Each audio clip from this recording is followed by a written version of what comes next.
Salut, vendredi 31 janvier 2025. Lui, c'est le boss, hein, c'est le patron. Hein, donc voilà, il faut bien comprendre ça. J'ai fait déjà pas mal de vidéos sur lui. Hein. Normalement, j'en fais pas, c'est quelqu'un qui m'intéresse pas plus que ça. Bon. Donc du coup, il est sur tous les plateaux, à raconter toujours les mêmes choses. À un moment donné, je me dis, mais putain, mais il est qui?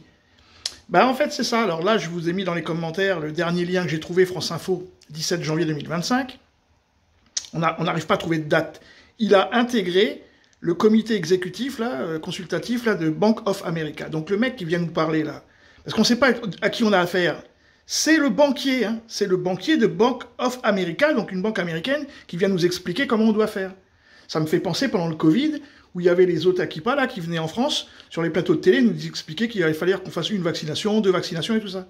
Et ben là, ça recommence, sauf que lui, en plus, bah, il est binationaux, hein, parce qu'il est franco-sénégalais, certainement franco-américano-sénégalais. Et bon, comme je vous ai dit, hein, il est à la tête de 250 millions d'euros, ce mec-là. C'est pas Jojo le clodo, comme on dit. Voilà. Donc, le banquier vient nous parler. Jean, je suis affligé pour mon pays. Affligé. Voilà donc 3 gouvernements. On en est au 3e gouvernement. Bank of America. Pour faire, enfin, un budget de la 6e puissance économique mondiale.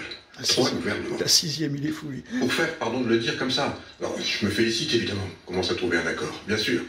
Parce que 3 gouvernements pour ça. Mais pourquoi, au fond 6,1% de déficit en 2024 qui vont être miraculeusement ramenés à 6%. Pourquoi 6%? Parce que les entreprises, évidemment, qui n'avaient pas de visibilité fiscale, vont faire des meilleurs bénéfices que prévu. Elles vont moins de provisions au dernier trimestre.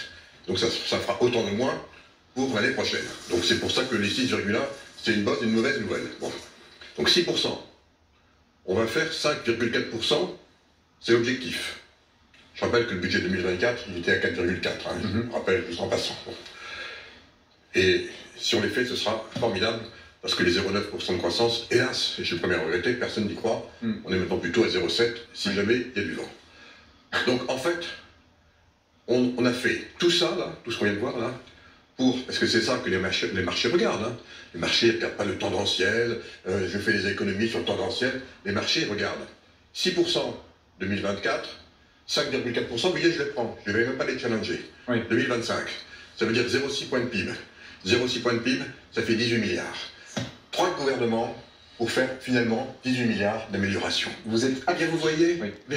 Vous avez vu là, quand on parle de chiffres, là, il est intarissable, le gars. Hein. Il multiplie et tout. Par contre, quand on lui parle de sa vie, des machins, de quel âge vous avez, est-ce que vous êtes à Bank of America, là, il parle plus. Là, il sait pas, là, il oublie et tout. C'est un banquier. Et le banquier est venu nous parler. Salut les amis.